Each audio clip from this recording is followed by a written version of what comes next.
Today on An African You Should Know, I'm going to tell you about Kofi Annan. Kofi Annan was born on the 8th of April 1938 in Kumasi, Ghana. He was a Ghanaian diplomat who became one of the most respected global leaders of his time.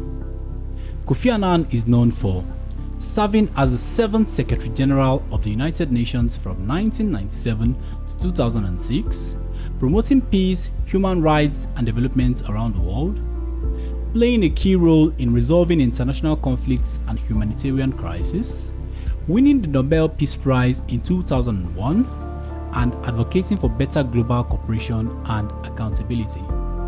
Kofi Annan believed that knowledge is power, information is liberating.